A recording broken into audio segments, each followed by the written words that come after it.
Hello, Facebook, YouTube, Instagram. Michael here with Arc Integrated. It's great to see you. Thanks for joining today. This is another episode of the Leadership Live 5, where we take a question from one of our clients or one of the organizations we work with at Arc Integrated and film an answer to that question. And so this is the third part of a series that I've done on how to get the most out of workplace assessment tools. So if you're a leader out there, you've probably come across these before, things like the DISC or the Enneagram or the Myers-Briggs. We use a number of these at our firm, Arc Integrated, to help leaders, teams, and cultures of organizations improve things like productivity and retention, and ultimately the bottom line. And there's a number of rules to follow to get the most out of these assessment tools. So this third part of this series is all about how to leverage the learnings from one of these assessment tools. Now, if you missed the first two parts of this, I would encourage you to go check them out. Part one was all really about just things to know, general rules about assessment tools, general principles to follow as you're implementing them into your organization. Part two were 5 different tools that we use and which ones are good for which things. So which one might you use to evaluate communication? Which one might you use to evaluate performance of a team? And maybe which one might you use to evaluate how people are managing stress, for instance? Those are just a couple examples. So this part of the 3-part series is called, and you'll see it on the bottom here, 5 ways to leverage workplace assessments after you've done them. What are ways you can do to get the most out of them? So here we go. We're going to dive in. First tip, maybe not surprisingly, just like all things that you learn, you either use it or lose it. And we see this all the time with organizations that have an assessment tool that they've used. The organizations that put it to use continually get the most benefit out of it. And those that don't use it, it tends to fall by the wayside, and they don't really get the return on investment that they had spent in time and money to invest into this assessment tool. So that's the first tip, is just find continual ways to use it ongoing after you've done the debrief, after you've worked with a coach or trainer around how to use the assessment. Then you got to continue to use it. Otherwise, it's not going to continue to carry value. Maybe that's obvious, but important to note. So that's tip number 1. Tip number 2 is a way to continue to use the tool is to find some kind of accountability team. So oftentimes we'll take the DISC, for instance. That's a really well-known assessment tool. It's all about communication.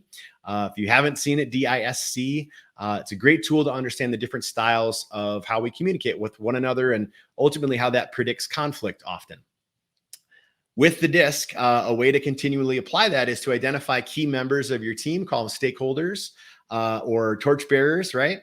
And get them to continue to use it, right? Continue to bring it up in meetings, find ways to have it as an asset. So for instance, we have some clients that will print out their assessment tool identifier or profile, and they'll put it on their door of their office, for instance, right? That'd be a way to keep using it. And again, to create some accountability, but you have to have people that are going to take on that role. So that's, again, maybe a little obvious, but tip number 2 is have some accountability measures so that you ensure it continues to be used. Number 3, make it a norm in conversation. So again, if you want to institutionalize a tool,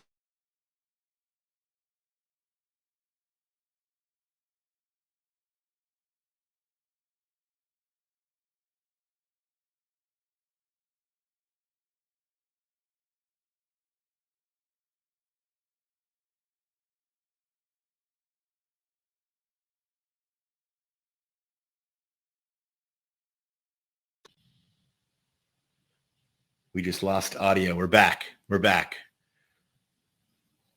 right, I'm going to go back to tip number 3 is make it a norm in conversation.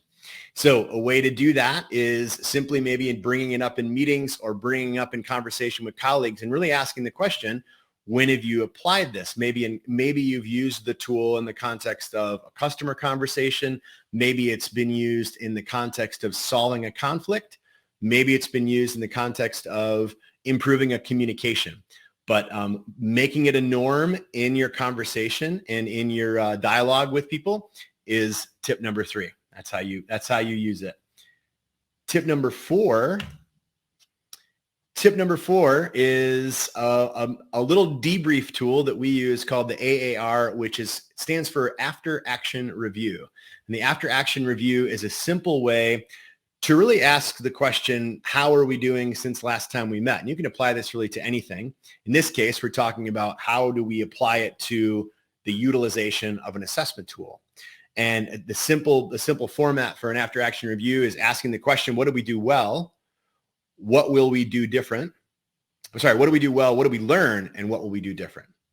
Simple 3 questions, just asking the question of, again, leaning into positivity around how we use it. In this case, the assessment tool, asking what we've learned. And maybe there's confusion about it. Maybe there's questions about it. Great opportunity for dialogue, asking that question, what do we learn? And then what will we do different is all about making commitments for the next meeting. This simple tool, the After Action Review, creates a lot of momentum, whether in this case you're trying to leverage the value of an assessment tool or really in any meeting, in any context, it's a valuable asset. So that's tip number 4. Tip number 5, this might be my favorite one, is don't get too attached. Don't get too attached to the tool itself. So with all assessment tools, and I take a deep dive into this concept in the second part of this 3-part series, really this idea that no assessment tool out there is going to get you exactly right as a human being, because we're far too complicated and there just isn't a tool yet that's able to do that. And so the invitation with tip number 5 is don't get too attached to the results. The risk here being is that if we get too attached to a particular tool, whether it's the Myers-Briggs, the DISC, or the Enneagram, whatever it might be, we tend to box people into particular profiles, and that can create limitations for both us and others, and in regards to creativity, innovation, or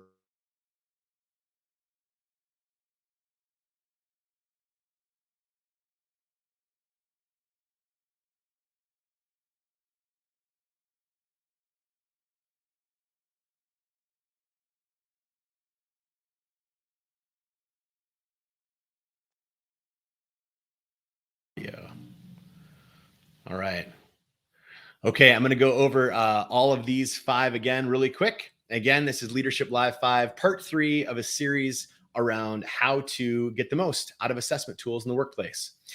This particular part 3, is all about how to leverage the tools after you've used them, after you've gotten profiled, so to speak. First tip, again, is use it or lose it. What we don't use, we tend to forget. Tip number 2 is create some accountability around it. Have a team of torchbearers or folks that can take the assessment tool and its learnings into practice. Tip number 3 is make it a norm in conversation. Bring up the learnings regularly with those in your organization. Tip number 4 is use the tool, the After Action Review. And again, the questions there are, what do we do well? What do we learn? What will we do differently? And then finally, tip number 5 is don't get too attached. Don't get too attached to the results. That is it. Lastly, before we go, I want to leave you with this. If you enjoyed this and you're curious to learn more about your own leadership and how it's influencing your retention, your productivity, your workplace culture, we've got a gift for you, which is this. arcintegrated.com/quiz will take you to a 2-minute survey. When you fill that out, you're going to get a customized report saying, here are the things that you're doing well as a leader, and maybe here are some things that you could do to improve that will influence, again, productivity, the bottom line, retention, and all those good workplace ingredients that we know are so important. All right, that's it. As always, if this brings up questions, please drop a comment or reach out. Always happy to dialogue. And until next time, I hope you're doing really well, and we'll talk to you soon. Thanks.